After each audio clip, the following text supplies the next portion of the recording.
t2 desak, demak 70 taqsim 34 ni beradi. Bu yerda endi buning bo'lishi mumkin bo'lgan eng katta qiymati bo'lgandan keyin, ya'ni minus r taqsim q plus t2 teng bo'lishi kerak minus b taqsim 34 ga. Eng katta qiymati bo'lgani uchun qga iloji boricha kattaroq qiymat beramiz. Qga 34 degan qiymat beramiz. 34 qiymatini bersak, shunda minus r ko'paytiruv t2miz 70 ga teng bo'ladi. R ga 1 ni beramiz.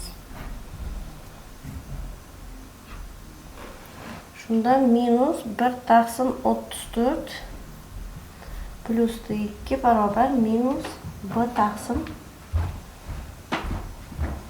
t2 ni ham 70 yozamiz.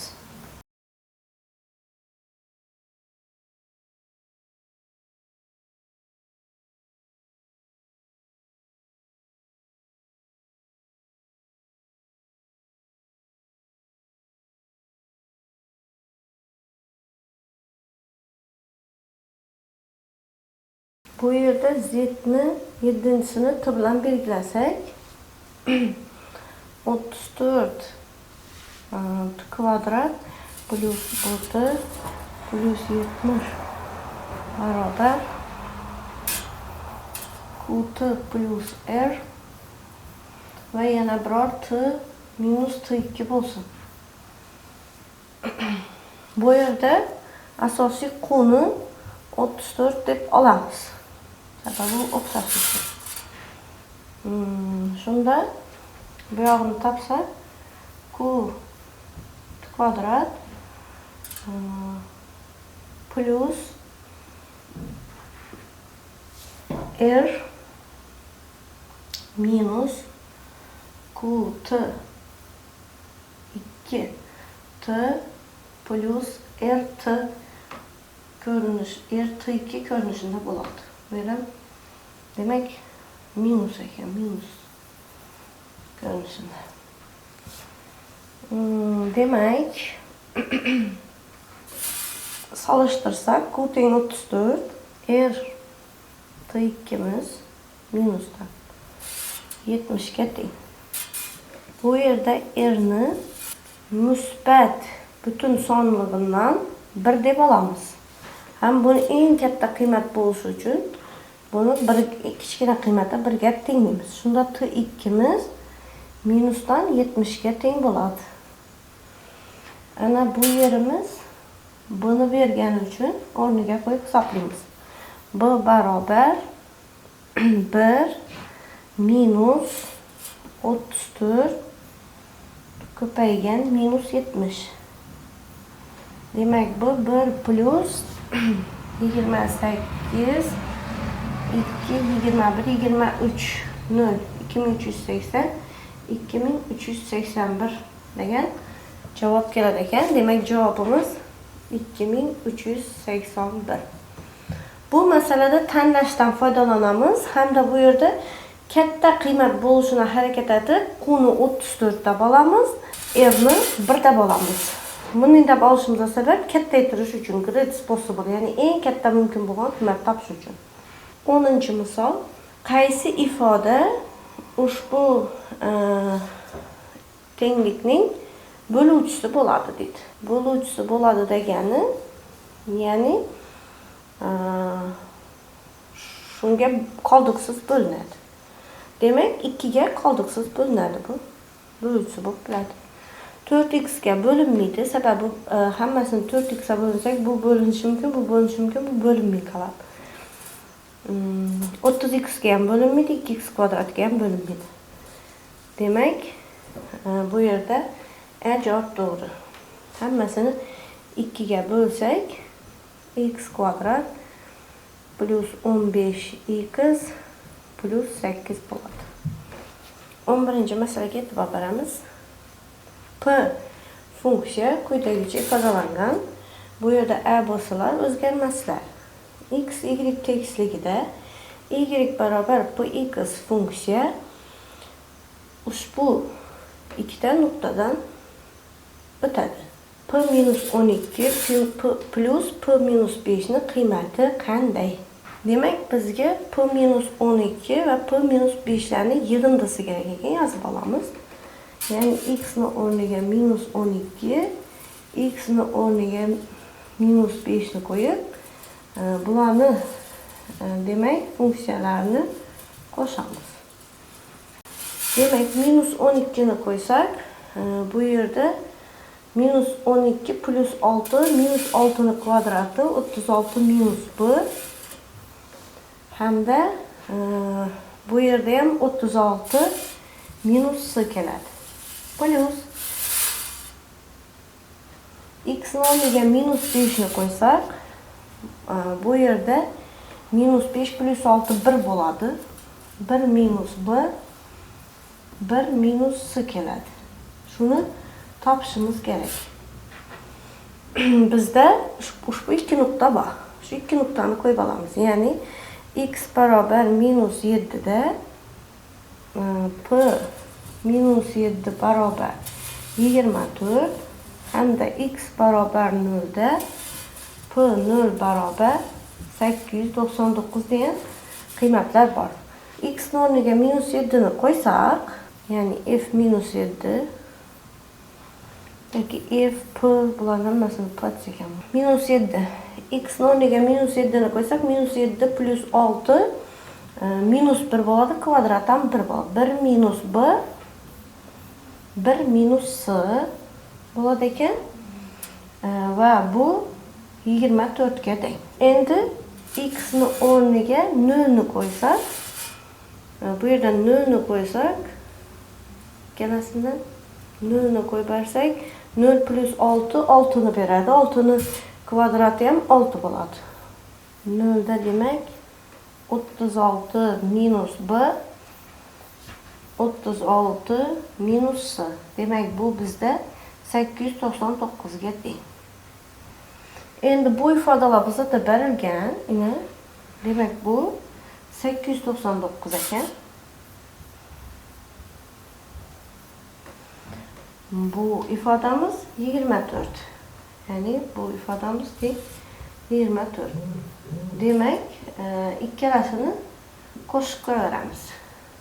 899 ga qo'shamiz 24 ni. Demak, oxiri 3 12 923 degan javob chiqar ekan.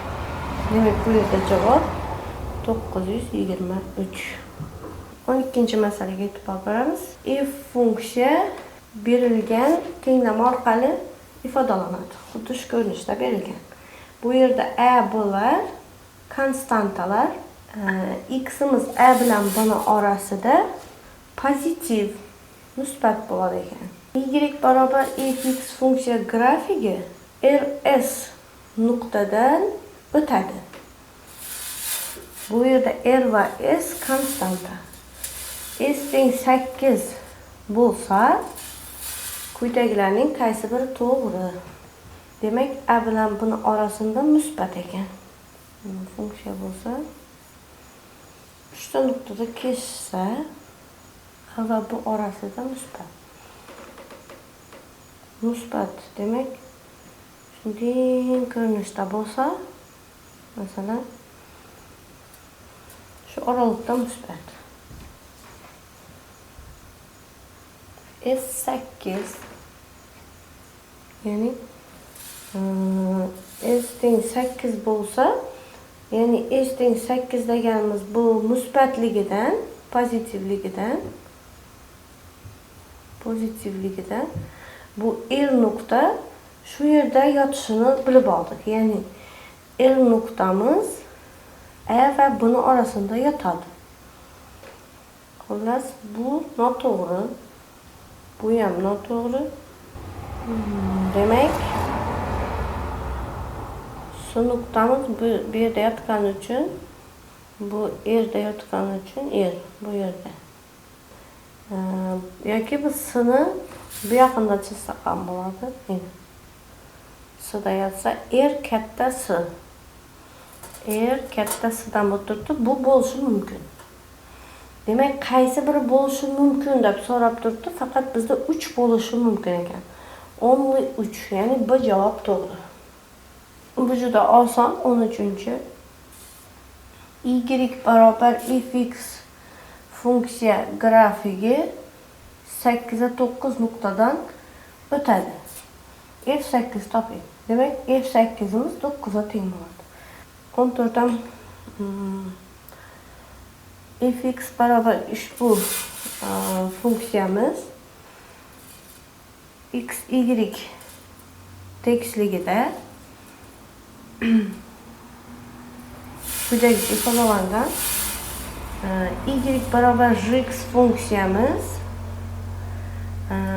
y barobar fx funksiyani 3 birlik pastga tushirish orqali hosil qilingan. Ya'ni y barobar jx funksiyamiz shunda jx barobar x minus 8, x minus 5, x minus 3, 3 birlik pastga tushirilgan. Demak, j0 ni topish kerak. j0 bo'lgandan keyin x o'rniga 0 bersak, minus 8, minus 5, minus 3, minus 3.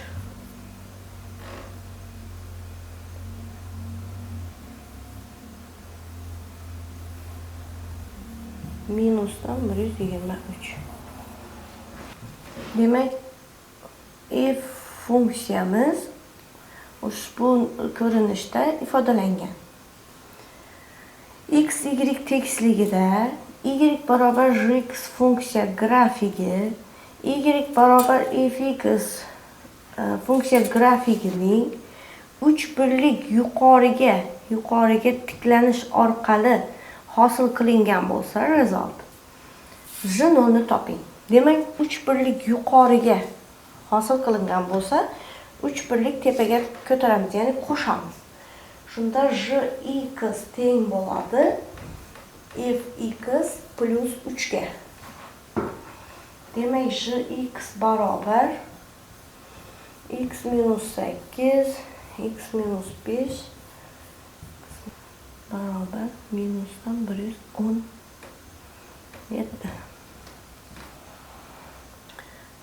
Demak, up bo'lsa y1 teng y plus bo'ladi biror. Agar down bo'lsa y1 teng y minus keladi. 15-chi masala. Tenglama quyidagicha berilgan. K va T musbat o'zgarmaslar. Agar tenglamaning yechimi x barobar minus 222 taqsim 7 bo'lsa, t ning qiymati qanday? Bu yerda x minus k ni chiqarib olamiz. X minus k ni chiqarsak 7x plus t minus 1 barobar 0.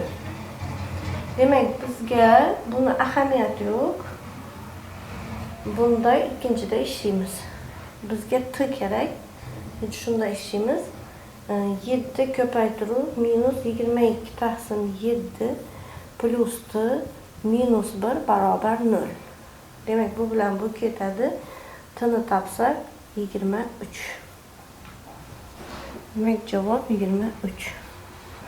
16-chi masala ham keyingi masalalar xuddi shu ko'rinishda yechiladi. E'tiboringiz uchun rahmat. Sog' salomat bo'ling. Hammangizga omad yor bo'lsin.